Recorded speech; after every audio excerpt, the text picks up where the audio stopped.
Hello everyone, how are you? Today is ITARD day. ITARD day. ITARD day का क्या मतलब है? अगर आप मेरी 30 days 30 नेम रिएक्शन को फॉलो कर रहे हो तो आपको पता होगा what is the name of ITARD day. ITARD day का ये मतलब है कि आज हम पूरे दिन में कैसे भी ITARD रिएक्शन को लर्न करेंगे और कमेंट में पोस्ट करेंगे. तो देखते हैं मैंने क्या लिखा है. देखो, सबसे पहले आप ये समझो कि ITARD रिएक्शन में होता क्या है. तो क्या होता है ITARD रिएक्शन में? ITARD रिएक्शन में ऑक्सीडेशन का प्रोसेस होता है. इतना पहले आप समझो. समझ में आ गया? अब वो कैसे होता है, किसके प्रेजेंस में होता है, कौन करता है, कौन रिएजेंट होता है, कौन प्रोडक्ट बनाएगा, ये सब देखते हैं. तो देखो मैंने क्या लिखा है. देखो, बेंजीन के ऊपर CH3 का हम ऑक्सीडेशन करवा रहे हैं और लास्ट में देखो क्या बन रहा है, बेंजीन के ऊपर CHO. तो इसका मतलब क्या हुआ कि हम मिथाइल बेंजीन, इसका एक और बहुत फेमस नाम है. आप में से कोई मुझे बता सकता है what is the name of methyl benzene? जो फेमस नेम है, आपने सुना होगा, क्या है? टॉलुइन. बहुत बढ़िया. अब इस टॉलुइन को ऑक्सीडाइज कौन कर रहा है? Chromyl chloride CrO2Cl2 with CH2. होता क्या है? Chromyl chloride and carbon disulphide का सॉल्यूशन होता है जिसमें मैं CH3 को ऐड करता हूं. तब ये टॉलुइन ऑक्सीडाइज होकर बेंजल्डिहाइड बना देता है. इतनी बात समझ में आ रही है? ये तो इस रिएक्शन का ओवरव्यू था. अब देखते हैं रिएक्शन में क्या हो रहा है. देखो, इस रिएक्शन को यहाँ समझते हैं. देखो क्या हो रहा है. सेम वही कंपाउंड एज्यूम करूंगा जो मैंने नोट्स में मेंशन करे हैं जिससे कि आप इजीली समझ सको. देखो, टॉलुइन का फॉर्मूला होता है बेंजीन के ऊपर CH3. ये रिएक्ट कर रहा है या फिर ये ऑक्सीडाइज हो रहा है by CrO2Cl2, that is chromyl chloride. इतनी बात समझ में आ रही होगी. और इसका सॉल्यूशन किसके साथ होता है? कार्बन डाई सल्फाइड के साथ. इसके साथ एक और टर्म यूज हुई थी, दैट इज CCl4. इन दोनों में से आप कुछ भी यूज कर सकते हो. मैंने वहां पे कार्बन डाई सल्फाइड को यूज किया है. एक ही याद रखो, कंफ्यूज होने की जरूरत नहीं है. समझ में आ गया? अब देखो क्या होता है. ये वाला जो हमारा कॉम्प्लेक्स बनेगा, एक इंटरमीडिएट बनता है जो बेंजीन के ऊपर CH3 था. देखो, ये CrO2Cl2 या क्रोमाइल क्लोराइड किस तरीके से रीअरेंज हो जाता है ड्यूरिंग रिएक्शन. देखो, ये क्या बन जाएगा? OCrCl2O. देखो, ये है वही CrO2Cl2 है वही कंपाउंड, लेकिन ड्यूरिंग रिएक्शन क्योंकि ये ऑक्सीजन इस कार्बन से बॉन्डेड होता है इसलिए ये क्रोमाइल क्लोराइड इस तरीके से अरेंज हो जाता है.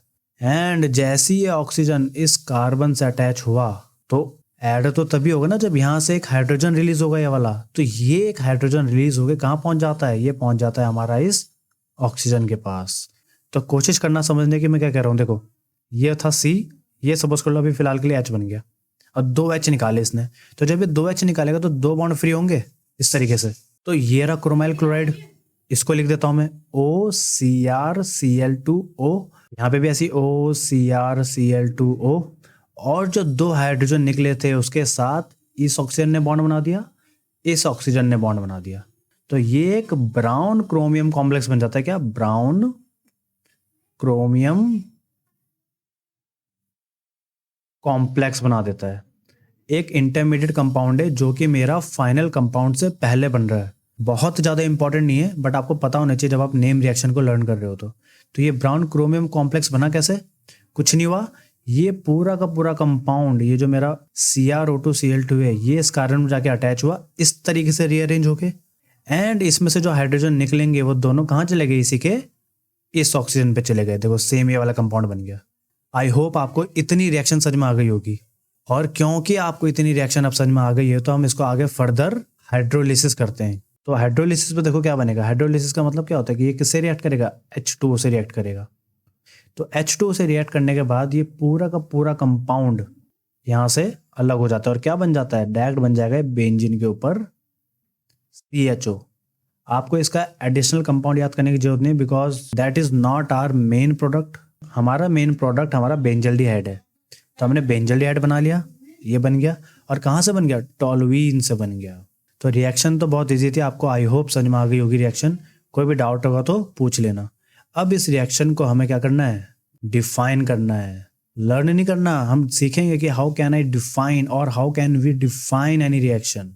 देखो, पहले इस रिएक्शन को मैं डिफाइन करूंगा, देन जब मैं रिपीट करूंगा तो आप मेरे साथ बोलोगे जिससे कि आपको भी हैंड टू हैंड अभी रिएक्शन लर्न हो जाएगी.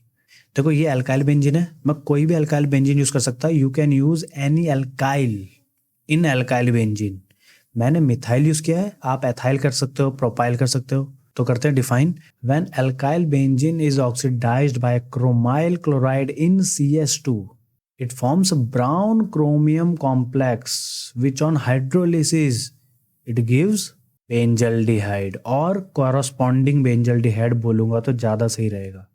अब ये कॉरस्पॉन्डिंग क्यों बोल रहा हूँ? देखो, कॉरस्पॉन्डिंग बोलने का मतलब ये है कि क्योंकि मैंने यहाँ पे बेंजीन के ऊपर CH3 मतलब टॉल्यूइन यूज़ किया था तो इसने बेंजल्डिहाइड बनाया। अगर मैं यहाँ पे करता हूँ इसे, अगर मैं ये यूज़ करूँ बेंजीन के ऊपर CH2CH3 और सेम कंपाउंड यूज़ करूँ CrO2Cl2 इन CH2, तो ये बनाएगा हमारा बेंजीन के ऊपर CH2CHO। तो ये एल्डिहाइड ग्रुप डिपेंड कर रहा है हमारे लिए गए अल्काइल बेंजीन पर, इसलिए कॉरस्पॉन्डिंग वर्ड बोलना इंपॉर्टेंट है कि आप जिस अल्काइल बेंजीन को यूज़ कर रहे हो उसी के अकॉर्डिंग मेरा एल्डिहाइड ग्रुप बनेगा। तो आई होप आपको ये कॉन्सेप्ट समझ में आया होगा। अब मैं इस रिएक्शन को फिर से डिफाइन कर रहा हूँ, अब आप मेरे साथ बोलोगे, ठीक है? तो सुनो, when alkyl benzene is oxidised by chromyl chloride in CH2 it forms brown chromium complex which on hydrolysis it gives benzaldehyde. तो रिएक्शन से लेकर डेफिनेशन से लेकर सब कुछ आप सीख गए होंगे। तो अब क्योंकि सब कुछ आपको समझ में आ गया है तो आप इस डेफिनेशन को लर्न करो, और याद होते ही इस डेफिनेशन को करो कमेंट सेक्शन में पोस्ट, जिससे कि मुझे भी पता चले कि आप रिएक्शन को कर रहे हो लर्न। तो पढ़ाई करो, अपना और अपने पेरेंट्स का ख्याल रखो एंड बी हैप्पी।